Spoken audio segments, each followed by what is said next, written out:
If body aches show up out of nowhere, it might not be age. It might be your plate, because some everyday foods can keep inflammation quietly switched on. And here's the counterintuitive part. The trigger is almost never the obvious dessert. It's the normal stuff you eat on autopilot. So stay with me, because this isn't extremism, and it's not never eat this again. It's a simple way to identify the 6 food groups that most often raise the volume, and a clean method to test what's actually true in your body. Inflammation is like an alarm system. When it turns on briefly, it protects you. When it keeps beeping all day, it starts showing up as stiffness, weird aches that move around, low energy, and that heavy feeling you can't explain. Most people try to fix that with willpower, but the smarter move is to find the pattern, because when the trigger is in the basics of your routine, trying harder won't solve it.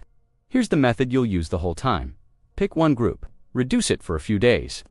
Watch 3 signals: how you wake up stiffness, how your energy holds in the afternoon, and how you sleep. Then you bring it back once and compare. No drama, no perfectionism, just data. And if you want a flashlight, not a verdict, lab markers like CRP can sometimes help you compare phases with your doctor. But the daily signals, sleep, stiffness, energy are often the first clues. Now let's go through the 6 groups, starting with the one almost everyone underestimates. Group 1, hidden sugars and healthy sweet traps. Most people think sugar lives in deserts, but a lot of it lives where nobody expects it. Sauces, flavored yogurts, healthy drinks, snack bars, and packaged snacks. The problem isn't moral, it's frequency. When sugar shows up a little bit all day long, your body often pays in installments: shaky energy, more cravings, and aches that feel louder. A quick test is simple. For a few days, cut sweetened drinks. Swap to sparkling water with lemon, unsweetened tea, or plain coffee. Then watch the 3 signals. Do afternoons feel more stable? Do cravings calm down? Do you wake up less stiff? And when you reintroduce one sweetened drink, one healthy flavored snack, you'll know quickly if your body reacts. Because once sugar becomes obvious, something else usually shows up right beside it. Group 2, refined carbohydrates, the white foundation, white bread, regular pasta, white rice, crackers. They feel normal because they're common, not because they're harmless for everyone. Refined carbs digest fast, and for many people, that creates a spike hand drip rhythm. And that back and forth can make your energy unpredictable and your body feel more reactive. The problem isn't having them once in a while. It's when they become the foundation of the plate every day. Here's the no misery test. Keep the meal. Adjust the balance. Smaller portion of the refined carb, more vegetables, and a solid protein. Try a few days and watch. Do you wake up feeling looser? Do you stop crashing mid-afternoon? Does the weighed down feeling after meals ease up? Then reintroduce a clear test 1 serving of bread or pasta and compare, and now you're ready for the group that's often hidden inside the same packages. Group 3, trans fats and ultra-processed convenience. Trans fats are basically engineered to make foods stable and shelf-friendly. That's great for packaging and not always great for the body. They tend to show up in fried foods, fast food, and certain ultra-processed items. And the trick is, they rarely show up alone. They often come bundled with sugar and refined carbs in the same meal. So the signal isn't always immediate pain. It's foggy energy, heaviness after eating, and a body that feels more easily irritated. Your rule here is simple. Read the ingredient list like you're looking for a trap. If you see partially hydrogenated or hydrogenated, you treat it like a red flag. And even when the label says 0, remember, tiny serving sizes can hide repetition. Test it for a few days. Cut fried foods and fast food. Swap to grilled, baked oven meals or air fryer meals. Then watch: less heaviness, more stable energy, better sleep. And once you feel that difference, the next trigger is often not even food. Group 4, alcohol, the itozusta night effect. For some people, alcohol feels relaxing. But during phases where your body is already sensitive, it can push things in the wrong direction, especially when it comes with bar food. That combo hits as one package: alcohol plus fried foods plus refined carbs. And you wake up thinking it was just the night, while your body experienced it like a stress stack. A strategic test: pause or cut back for a few days. Watch sleep first, because sleep changes fast. Then watch stiffness and energy.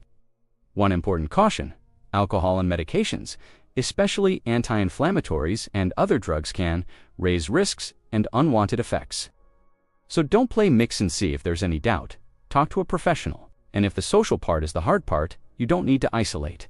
Zero-proof drinks, non-alcoholic options, and sparkling water with lemon keep the ritual without keeping the trigger. Now we move to a group that people argue about because it's not equal for everyone. Group 5. Processed meats and hard-cooking AGEs. This isn't about demonizing meat. It's about recognizing patterns. Processed meats come with additives, and in many people, the frequency matters. And heavily browned or charred cooking can increase compounds called AGEs, which may raise inflammatory stress in some bodies. The hidden problem is the combo plate. Processed meats plus refined carbs plus fried sides. Your body doesn't experience those as separate foods. It experiences the package. A practical test. Reduce processed meats for a few days. Swap in chicken, fish, eggs, beans, or less processed options. And tweak cooking, not your whole life, more stewing, boiling, pressure cooker, baking at moderate temps. Marinate with lemon, vinegar, garlic, herbs. And don't eat the burnt parts like they're flavor prizes. Then watch. Do mornings feel easier? Does heaviness after meals drop? Does your energy hold better? Now we go to the group that sneaks in quietly and builds up over time. Group 6. Too much omega-6 load and oil autopilot oils aren't villains. Dose is the issue. A lot of modern eating stacks omega-6 heavy oils, all day long cooking oils, dressings, packaged foods, meals out. And for some people, that imbalances, especially without enough omega-3 can make inflammation feel louder and less predictable. Here's the simplest fix, without turning your kitchen into a lab. Measure oil instead of eyeballing it, because eyeballing almost always becomes too generous. Try lighter cooking for a few days. Use broth, water sautéing, strong seasonings, oven meals, air fryer. You keep flavor without turning every meal into an oil bath. And on the balance side, bring in omega-3 sources, consistently salmon, sardines, chia, flax, walnuts. Not perfect, repeatable. Watch the 3 signals again. Steadier energy, less heaviness after meals, stiffness showing up less often. Now, here's the freeing part. Once you've tested the 6 big groups, you've already done the real work. After that, you can test personal triggers like gluten or nightshades without guessing and without blaming the wrong thing. Because if you test gluten while you're still eating ultra-processed foods and refined carbs, you might blame gluten for the whole package. That's how people get trapped in unnecessary restriction. So keep it clean. Remove one personal trigger for a few days. Track stiffness, energy, sleep. Reintroduce once and compare. No trend, no fear. Just clarity. And that's the real goal. Inflammation stops being a mystery when you stop arguing with food and start running simple, calm tests. You don't need to eat perfect. You just need to know which levers actually move the needle in your body. If this helped you see your own patterns more clearly, subscribe to the channel, because the next videos will make this even simpler to apply in real life. And leave a comment.